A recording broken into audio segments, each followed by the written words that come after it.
मंगलम भगवान विष्णु, मंगलम गरुड़ध्वज, मंगलम पुंडरीकाक्ष, मंगलाय तनोहरि। जय श्री हरि विष्णु, हरे कृष्णा। आप सभी का आपके अपने चैनल में बहुत बहुत स्वागत है।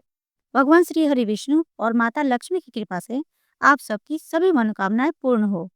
आइए आज आप सुनेंगे मोक्षदा एकादशी व्रत कथा। मोक्षदा एकादशी का तात्पर्य मोह का नाश करने वाली तथा मोक्ष प्रदान करने वाली है। इसीलिए इसे मोक्षदा यानी मोक्षदायिनी एकादशी कहा गया है। एकादशी का व्रत भगवान श्री हरि विष्णु को समर्पित है। प्रत्येक माह में 2 एकादशी व्रत पड़ते हैं, एक शुक्ल पक्ष और एक कृष्ण पक्ष में। मार्गशीर्ष माह के शुक्ल पक्ष की एकादशी तिथि को मोक्षदा एकादशी के नाम से जाना जाता है। मान्यताओं के अनुसार द्वापर युग में इसी दिन भगवान श्री कृष्ण ने कुरुक्षेत्र में अर्जुन को गीता का ज्ञान दिया था। इसीलिए इस दिन गीता जयंती भी मनाई जाती है। मान्यता है कि जो भी भक्त सच्ची श्रद्धा, नियम और निष्ठा के साथ मोक्षदा एकादशी का व्रत करते हैं तो उनके समस्त पाप नष्ट हो जाते हैं तथा इस व्रत के प्रभाव से मनुष्य के पूर्वजों को मोक्ष की प्राप्ति होती है और उन्हें उनके कर्मों के बंधन से मुक्ति मिल जाती है। यह व्रत चिंतामणि के समान सब कामनाएं पूर्ण करने वाला तथा मोक्ष प्रदान करने वाला है। इस साल 2024 में मार्गशीर्ष माह के शुक्ल पक्ष की एकादशी तिथि का प्रारंभ 11 दिसंबर दिन बुधवार को सुबह 3:41 पर हो रहा है। वहीं इस तिथि का समापन 12 दिसंबर दिन गुरुवार को रात्रि 1:08 पर होगा। उदया तिथि के अनुसार मोक्षदा एकादशी का व्रत 11 दिसंबर को रखा जाएगा।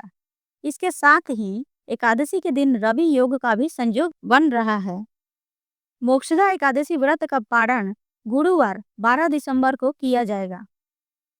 12 दिसंबर को पारण का समय सुबह 7:04 पर शुरू होगा और सुबह 9:09 तक रहेगा। शास्त्रों के अनुसार मोक्षदा एकादशी के दिन ही भगवान श्री कृष्ण ने अर्जुन को गीता का उपदेश दिया था, इसलिए इस दिन का विशेष महत्व है। वहीं इस दिन भगवान श्री हरि विष्णु और माता लक्ष्मी की पूजा अर्चना करने से सुख समृद्धि की प्राप्ति होती है। इस व्रत को रखने से संतान प्राप्ति की कामना, धन प्राप्ति और विवाह की कामना पूर्ण होती है। इस व्रत को करने से साधक को अश्वमेध यज्ञ के समान फल की प्राप्ति होती है। भगवान श्री कृष्ण की कृपा भक्तों पर बरसती है, साथ ही अक्षय पुण्य की प्राप्ति होती है। तो आइए भगवान श्री हरि विष्णु और माता लक्ष्मी का मन में ध्यान करते हुए मोक्षदा एकादशी व्रत कथा का श्रवण करते हैं। प्रेम से बोलिए लक्ष्मी नारायण की जय। एक समय की बात है कि महाराज युधिष्ठिर ने श्री कृष्ण जी से कहा कि हे भगवान, आप तीनों लोकों के स्वामी हैं, सबको सुख देने वाले हैं और जगत के पति हैं। मैं आपको नमस्कार करता हूँ। हे देव, आप सबके हितैषी हैं, अतः मेरे संशय को दूर कर मुझे बताइए कि मार्गशीर्ष एकादशी का क्या नाम है, उस दिन कौन से देवता का पूजन किया जाता है और उसकी क्या विधि है, कृपया मुझे बताएं। भक्त वत्सल भगवान श्री कृष्ण कहने लगे कि धर्मराज, तुमने बड़ा ही उत्तम प्रश्न किया है। इसके सुनने से तुम्हारा यश संसार में फैलेगा। मार्गशीर्ष शुक्ल एकादशी अनेक पापों को नष्ट करने वाली है। इसका नाम मोक्षदा एकादशी है। इस दिन दामोदर भगवान की धूप, दीप, नैवेद्य आदि से भक्ति पूर्वक पूजन करना चाहिए। अब इस विषय में मैं एक पुराणों की कथा कहता हूँ। गोकुल नाम के नगर में वैखानस नामक राजा राज्य करता था। उसके राज्य में चारों वेदों के ज्ञाता ब्राह्मण रहते थे। वह राजा अपनी प्रजा का पुत्रवत पालन करता था। एक बार रात्रि में राजा ने एक स्वप्न में देखा कि उसके पिता नरक में हैं। उसे बड़ा आश्चर्य हुआ। प्रातः वह विद्वान ब्राह्मणों के पास गया और अपना स्वप्न सुनाया। उसने कहा, मैंने अपने पिता को नरक में कष्ट उठाते देखा है। उन्होंने मुझसे कहा है कि हे पुत्र, मैं नरक में पड़ा हूँ, यहाँ से तुम मुझे मुक्त कराओ। जब से मैंने ये वचन सुने हैं तब से मैं बहुत बेचैन हूँ। चित्त में बड़ी अशांति हो रही है। मुझे इस राज्य, धन, पुत्र, स्त्री, हाथी, घोड़े आदि में कुछ भी सुख प्रतीत नहीं होता। क्या करूं? राजा ने कहा, हे ब्राह्मण देवताओं, इस दुख के कारण मेरा सारा शरीर जल रहा है। अब आप कृपा करके कोई तप, दान, व्रत आदि ऐसा उपाय बताइए जिससे मेरे पिता को मुक्ति मिल जाए। उस पुत्र का जीवन व्यर्थ है जो अपने माता पिता का उद्धार न कर सके। एक उत्तम पुत्र जो अपने माता पिता तथा अपने पूर्वजों का उद्धार करता है वह 1000 मूर्ख पुत्रों से अच्छा है। जैसे एक चंद्रमा सारे जगत में प्रकाश कर देता है परंतु हजारों तारे नहीं कर सकते। ब्राह्मण ने कहा, हे राजन, यहाँ पास ही भूत, भविष्य, वर्तमान के ज्ञाता पर्वत ऋषि का आश्रम है। आपकी समस्या का हल वे जरूर करेंगे। ऐसा सुनकर राजा मुनि के आश्रम पर गया। उस आश्रम में अनेक शांतचित्त योगी और मुनि तपस्या कर रहे थे। उसी जगह पर्वत मुनि बैठे थे। राजा ने मुनि को साष्टांग दंडवत प्रणाम किया। मुनि ने राजा से सांगोपांग कुशलता पूछी। राजा ने कहा कि महाराज, आपकी कृपा से मेरे राज्य में सब कुशल है, लेकिन अकस्मात मेरे चित्त में अत्यंत अशांति होने लगी है। ऐसा सुनकर पर्वत मुनि ने आंखें बंद की और भूत विचारने लगे। फिर बोले, हे राजन, मैंने योग बल से तुम्हारे पिता के कुकर्मों को जान लिया है। उन्होंने पूर्व जन्म में कामातुर होकर एक पत्नी को रति दी, किंतु सौत के कहने पर दूसरे पत्नी को ऋतुदान मांगने पर भी नहीं दिया। उसी पाप कर्म के कारण तुम्हारे पिता को नरक में जाना पड़ा है। तब राजा ने कहा, इसका कोई उपाय बताइए। मुनि बोले, हे राजन, आप मार्गशीर्ष एकादशी का उपवास करें और उस उपवास के पुण्य को अपने पिता को संकल्प कर दे देवें। इसके प्रभाव से आपके पिता को अवश्य नरक से मुक्ति हो जाएगी। मुनि के ये वचन सुनकर राजा महल में आया और मुनि के कहने के अनुसार कुटुंब सहित मोक्षदा एकादशी का व्रत किया। इसके उपवास का पुण्य उसने अपने पिता को अर्पण कर दिया। इसके प्रभाव से उसके पिता को मुक्ति मिल गई और स्वर्ग में जाते हुए वे अपने पुत्र से कहने लगे, हे पुत्र, तुम्हारा कल्याण हो। यह कहकर वे स्वर्ग चले गए। मार्गशीर्ष मास की शुक्ल पक्ष की मोक्षदा एकादशी का जो व्रत करते हैं उनके समस्त पाप नष्ट हो जाते हैं। इस व्रत से बढ़कर मोक्ष देने वाला और कोई व्रत नहीं। इस कथा को पढ़ने या सुनने से वाजपेयी यज्ञ का फल प्राप्त होता है। यह व्रत मोक्ष देने वाला तथा चिंतामणि के समान सब कामनाएं पूर्ण करने वाला है। इस प्रकार मोक्षदायिनी एकादशी की कथा पूर्ण हुई। और अब आप सुनेंगे एकादशी माता की कथा। एकादशी का व्रत एकादशी माता की कथा सुने बिना अधूरा माना जाता है, इसलिए पूरे श्रद्धा भाव के साथ एकादशी माता की कथा भी जरूर सुननी चाहिए। एकादशी माता की कथा के अनुसार मुर नाम का एक दैत्य था। रावण और कंस की तरह वह भी बड़ा आतंक मचाता था। स्वर्ग में देवों सहित सभी को पीड़ा देता था। सब लोग उससे रक्षा मांगकर श्रीमन नारायण के शरण में गए। भगवान ने कहा, मैं उसे संभालता हूँ, चिंता मत करो। भगवान मुर के साथ युद्ध करने लगे, लेकिन अपनी सारी शारीरिक शक्ति लगाकर भी भगवान कुछ नहीं कर सके।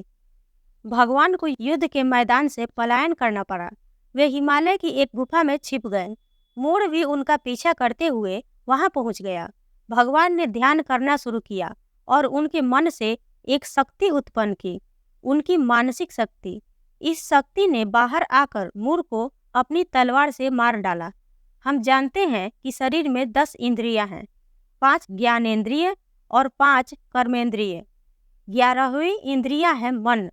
संस्कृत में एकादशी का अर्थ है 11। चूंकि यह देवी उनके मन भगवान की 11वीं इंद्रियों से निकली थी, इसलिए भगवान ने उन्हें एकादशी के नाम से पुकारा। एकादशी माता की उत्पत्ति का दिन उनके नाम से ही जाना जाने लगा। माता एकादशी के अंतिम चरण के दौरान उत्पन्न हुई थी, इसलिए इसे जयंती कहते हैं। और उन्होंने द्वादशी के पहले चरण के दौरान दैत्य को मार डाला था, इसे स्मरणती कहते हैं। और अब जानते हैं कि एकादशी के दिन भोजन क्यों नहीं करना चाहिए। भगवान ने घोषणा की कि एकादशी के दौरान देवी के इस महान कार्य के कारण पूरे जगत में कोई भी पाप नहीं रहेगा। लेकिन पाप तो पहले से ही है। जब उसने यह सुना, पाप पुरुष आश्रय की तलाश में इधर उधर भागने लगा। एकादशी के दौरान वह कहाँ रहेगा? वह जहाँ भी गया, सभी ने उसे आश्रय देने से इनकार कर दिया। अंत में अन्न यानी भोजन ने एकादशी के दौरान उसे आश्रय देने के लिए सहमत हुआ। तो एकादशी के दौरान सभी पाप भोजन में आश्रय लेते हैं। जो कोई एकादशी के दौरान भोजन करता है, ये पाप उस व्यक्ति में प्रवेश करेंगे और रोग, समस्या, हानि, परेशानी इत्यादि बन जाएंगे। एकादशी देवी को विष्णु कन्या भी कहा जाता है, क्योंकि वह भगवान की मानस पुत्री हैं। उनकी मूर्ति पूरी जगन्नाथ मंदिर और द्वारका धाम में है। भगवान के धर्म की रक्षा के लिए जितने भी अवतार हैं, वे सभी एकादशी के दिन ही हुए हैं, इसलिए यह इतना पवित्र दिन है। इस प्रकार एकादशी माता की कथा पूर्ण हुई। प्रेम से बोलिए एकादशी माता की जय, भगवान विष्णु की जय। और आइए अब सुनते हैं राजा धर्मकीर्ति की कथा। मालव मुनि का भद्रशील नाम का एक पुत्र था। भद्रशील ने छोटी उम्र से ही एकादशी व्रत का पालन करना शुरू कर दिया। मुनि ने उन्हें ऐसा करने के लिए कभी नहीं कहा था। एक बार मुनि ने भद्रशील से पूछा कि उन्हें इस व्रत को करने किसने कहा है। भद्रशील ने कहा कि मैं कई जन्मों से एकादशी का व्रत करता आ रहा हूँ। आमतौर पर किसी को भी पिछला जन्म याद नहीं रहता। जब तक आप माँ के गर्भ में होते हैं, तब तक आपको अपने पिछले जन्मों की याद रहेगी, लेकिन जन्म से ठीक पहले यह स्मृति मिट जाती है। लेकिन भद्रशील को अपने पिछले जन्म की याद उस समय भी थी। यह एकादशी व्रत की शक्ति थी जिसका वे पालन करते थे। वे एक पूर्व जन्म में धर्मकीर्ति नामक राजा थे। धर्मकीर्ति बहुत क्रूर था, उसे कोई पसंद नहीं करता था। ऐसा कोई पाप नहीं था जो उसने नहीं किया हो। एक बार वह अपने सैनिकों के साथ शिकार पर गया।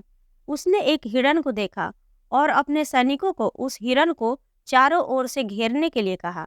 राजा ने कहा कि जो भी हिरण को भागने देगा, उसका पूरा परिवार मार डाला जाएगा। हिरण ने यह सुना और सोचा, बेचारे सैनिक, मैं उनमें से किसी को कुछ भी होने नहीं दूंगा। हिरण राजा के पास से निकल भागा। राजा ने हिरण का पीछा किया। सूर्यास्त होते राजा एक घने जंगल के अंदर फंस गया। हिरण कहीं दिखाई नहीं दे रहा था। राजा ने एक पेड़ के नीचे रात बिताई। उसने दिन भर में कुछ भी नहीं खाया था।